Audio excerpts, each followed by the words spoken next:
Bienvenue dans cette vidéo avant-match Maroc-Gabon. Alors j'ai attendu le dernier moment pour faire cette vidéo, elle sort tout juste quelques heures avant le match, mais c'était pour avoir le maximum d'informations possibles pour vous les communiquer. Je vous fais quand même un petit rappel pour ceux qui n'auraient pas peut-être suivi. Aujourd'hui à 20 h, on affronte le Gabon dans le cadre de la 3e journée les gars, de la phase de poule de la Coupe d'Afrique 2022 au Cameroun. Nous serons en live sur Twitch à partir de 19 h 45 pour ceux qui veulent vivre ce moment en live avec nous. Pour rappel, le Maroc a cumulé 6 points lors des deux dernières rencontres, la journée 1 et la journée 2 contre le Ghana et le Comore, avec 2 victoires respectivement 1-0 et 2-0. Et nous allons dans cette vidéo voir pourquoi ce match est si important que ça. Pourquoi nous ne devrons pas sous-estimer cet adversaire et quel joueur et système de jeu Vahid Halilovic devrait privilégier pour cette rencontre. Ce sont des questions auxquelles nous répondrons tout au long de cette vidéo, donc installez-vous bien, c'est parti.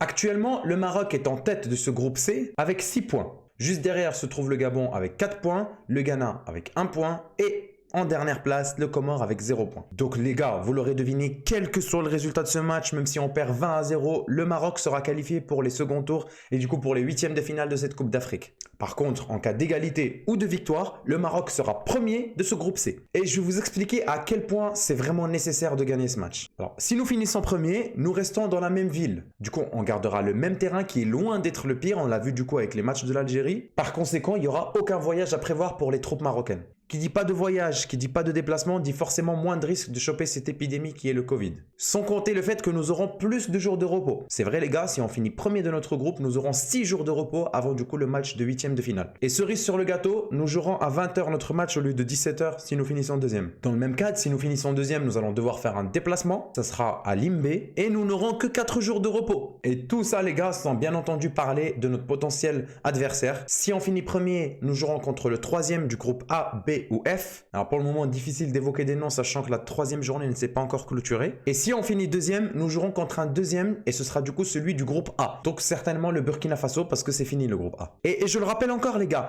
un nul ou une victoire nous suffisent de garantir tous ces privilèges. Donc peut-être aller plus loin dans la compétition juste en garantissant une première place dans ce groupe C, ce qui est loin d'être impossible. Mais il ne faut pas sous-estimer cette équipe du Gabon. On le dit toujours, on fait attention à l'excès de confiance, on respecte l'adversaire jusqu'au bout et ça va être peut-être le match le plus compliqué de notre groupe. Alors le Ghana n'était pas au niveau auquel on s'attendait. Les Comores, du coup malheureusement sur le papier on est largement supérieur. C'est leur première participation donc ce n'était pas le match le plus compliqué de l'année. Mais le Gabon il faut faire attention parce que eux aussi veulent aller chercher cette première place. Elle a perdu 2 éléments importants. Pierre-Emerick Aubameyang et Mario Lemino ont quitté leur groupe pour rejoindre leurs clubs respectifs. Et il faut savoir aussi que sur les premiers jours de la CAN, cette équipe du Gabon a été décimée par le Covid. Un grand nombre de ces joueurs ont été testés positifs et de plus les joueurs ont plusieurs fois refusé l'entraînement parce qu'ils attendaient leur prime qu'ils n'avaient toujours pas reçu. Donc beaucoup de facteurs négatifs, beaucoup de mauvaises vibes si je peux dire du coup dans cette équipe du Gabon, mais ça ne les a pas empêchés de récolter les 3 points et du coup le point contre le Ghana jusque là. Donc ils sont loin de faire un mauvais début en Coupe d'Afrique et cette victoire sera très importante pour eux que ce soit moralement ou aussi pour la suite de la compétition. Mais leurs problèmes ne sont toujours pas terminés. Leur défense va subir. Ils perdent Axel May qui est touché à la cheville, un élément très important pour cette charnière gabonaise. Pareil pour Bruno Ekwele qui a été blessé lors de l'entraînement. Mais vigilance parce que dans notre histoire, nous les avons affrontés 8 fois depuis 2009, 4 victoires pour le Gabon, 3 matchs nuls et uniquement une seule victoire pour les troupes marocaines. Mais nous sommes quand même sur une belle série qui a commencé après la défaite contre le Gabon en 2019. De notre côté, alhamdoulilah, tout a l'air d'aller les gars, pas vraiment de grosses blessures ou de cas Covid à signaler pour le moment. Ryan Maé est revenu à l'entraînement il y a 3 jours à peu près, donc on va voir si nous pourrons peut-être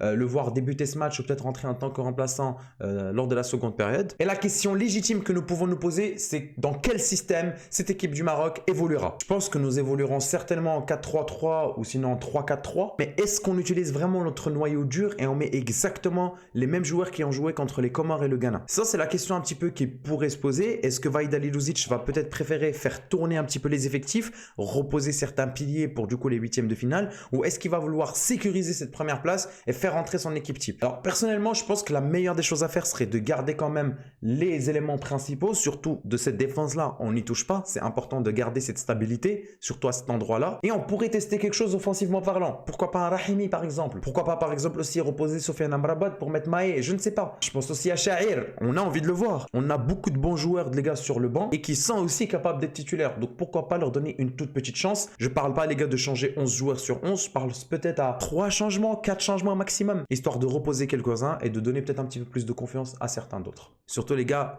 qu'on le sait, hein. Si Ayoub El Kaabi joue à côté de Rahimi, ça peut faire très très mal. Je vais pas, les gars, vous dire quelle équipe pourrait jouer ce match-là parce que vraiment c'est difficile de savoir là tout de suite. Pareil pour le côté gabonais, on peut pas trop s'attendre à ce qui va arriver. Donc nous allons le découvrir ensemble 15 minutes avant le match sur Twitch, Wadel YTB. Mais de toute manière, je fais confiance en Vaïd. Car certes, il y a moins de manières depuis qu'il a pris les rênes de cette équipe nationale marocaine. Mais les gars, les résultats parlent. Et un match de foot, ça se gagne. Donc si on fait le même match que contre le Ghana pendant tous les matchs de cette Coupe d'Afrique et à la fin on soulève le trophée, c'était au CBN jamais ça. On a envie d'oublier cette au CBN pour peut-être penser à une 2022.